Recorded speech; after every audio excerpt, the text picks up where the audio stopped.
Mali kunnafoni jabarani filɛbagaw an bɛ foli ni tanuni ko o di aw kelen-kelen bɛɛ lajɛlen ma aw fɛn fɛn ɲɛ banna nin wagati in na Mali kɔnɔ fo ka taa se Mali kɔkan ma an b'aw fo dante foli mun na ni aw ka jɛmukan ɲɛfɔli kɛnɛ ni ye o sigilen sa ka ɲɛfɔli ka aw ye conseil des ministres ni o ye lalala ɲɔgɔn ye mun bɛ kɛ an ka jamana kɔnɔ dɔgɔkun o dɔgɔkun ni o ye araba o araba ye ka se ka o ɲɛfɔ aw ye todunkan na aw bɛ se ka faamuyali ko o sɔrɔ la cogo min na o la ni a kɛnɛ sigira an bɛ foli ni tanuni k'o di an ka ɲɛmaayaso ma kosɛbɛ ni hakili ɲumanya in na ka tila k'an ka caméraman an ka technicien ka olu bɛɛ lajɛlen fo o la sa jɛmukan ni ye a daminɛlen kunungo lalala ɲɔgɔn ye a kɛnɛ sigira jamanakuntigi n'o ye Asimi Goyita ale tun bɛ kɛnɛ ɲɛmaaya la fo ka taa se fanga ɲɛmaa ma Dr Choguel Kokala Mayiga ale fana tun bɛ ka taa se ministre tɔw ma kuma kɔni kɛra fɛn caman kan ɲɔgɔn ye kɛra fɛn caman kan n'a ma ɲɛ k'a fɔ ko o kɛra i b'a ye k'a fɔ a bɛ fɔ fɛn min ma ko gafew projet de texte olu dɔw taara fo ka taa se ɲɛfɔli ma sa laseli ma mun dara conseil des ministres tulo kan nka sen in ta ko ma caya kosɛbɛ sabula ministreso fila dɔrɔn kuma kɛra olu de ni ɲɔgɔn cɛ o kɔfɛ sa i b'a ye k'a fɔ ministreso fɔlɔ n'i y'a ta k'a lajɛ o bɛ tali kɛ ministère des affaires étrangères de la coopération internationale n'o ye Mali ni jamana wɛrɛ cɛ ɲɛmaa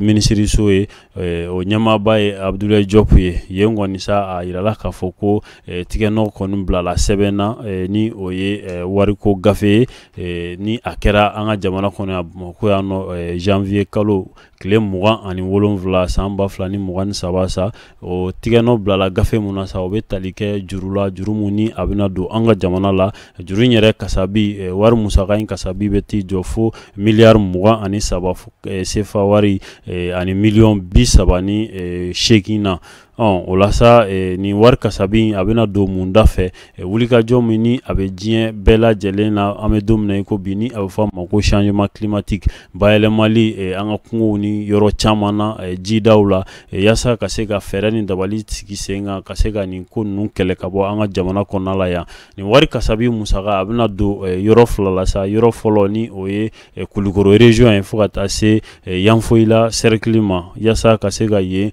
maaw k'u lajɔ u kana se ka fɛɛrɛ ni dabali sigi sen kan ka se ka nin a bɛ fɔ fɛn min ma ko choc climatique ka se ka o kunbɛn ka se k'u yɛrɛ labɛn sɛnɛ ta fanfɛla la ani fɛn wɛrɛw la walasa ka se ka nin gɛlɛyaba in ni a bɛ kungo ni ji kɔni ko olu lanɔgɔ ka se ka olu gɛlɛya ninnu k'u kunbɛn nin wulikajɔ kɔni o bɛ sen na an bɛ don min na i ko bi don n'a nataw la maaw na a ko yɛrɛ ye kɛnɛ kan sabula tigɛnɔ bilala a gafe la ka ban a wari musaka a bɛna bɔ yɔrɔ min na sa o de ye a bɛ fɔ waribon min ma ko Fonds africain de développement a bɛ bɔ yen nɔ de olu de bɛna ni musaka in ka a bila an ka jamana ka bolo kan yaasa ka nin baara kofɔlen k'a kɛ population ni o ye nin dugu ninnu sigibagaw ye ni o ye Kulukoro ani Yanfoyila ye yaasa ka se ka olu kɔni lafiya u ka sigi la u bolo o kɔfɛ sa an bɛ taa ministreso la ni o ye ministère de l'économie et des finances o ye Aluseni Sanu ale ka ministreso ye mun bɛ wariko ko olu jalatigɛ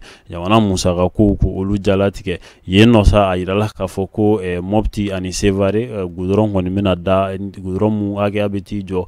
kilomètre 10 ɲɔgɔnna la 5 o bɛ kɛ Moptikaw fɛ yen Mopti dugu wɛrɛ kɔnɔna la 5 wɛrɛ o bɛ kɛ Sevarekaw fɛ yen Sevare dugu fana kɔnɔna la fo ka taa se siraba caman ma olu dilanni ko olu na sigi sen kan sa siraba mun ni a bɛ aéroport ni o ye Mopti aéroport ye ka bɔ yen nɔ ka na dugu kɔnɔna la ka olu yɔrɔw ko olu dilan kura ye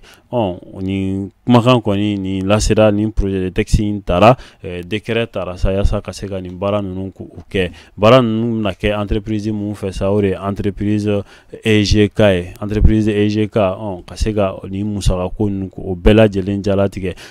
nin bɛɛ lajɛlen na sa fɛɛrɛ ni dabaliw fana bɛna sigi sen kan ka se ka baara in a délai ko a bɛ fɔ fɛn min ma ko délai d'exécution ka se k'olu bɛɛ lajɛlen ɲɛnabɔ a kana na kɛ ko ye mun ni a baara daminɛla ko a tɛ ban i b'a fɔ an b'a ye cogo min na baarada caman na o kɔfɛ sa k'a kun cɛ laseli kɔni kɛra ministre fɛ sa ni o ye Jaminatu Sangare, ministre de la santé et du développement social, ni o ye Jaminatu Sangare, ale kɔni ye laseli kɛ sa k'a yira k'a fɔ ko coronavirus ni o ye bana ye sa mun ni a kun kɛlen don ka diɲɛ lamini, ko a tɔ buruburu mun bɛ yen nɔ ko halisa ko jateminɛw la mun yera dɔgɔkun tɛmɛlen camanba bɔr'o la nin dɔgɔkun in na,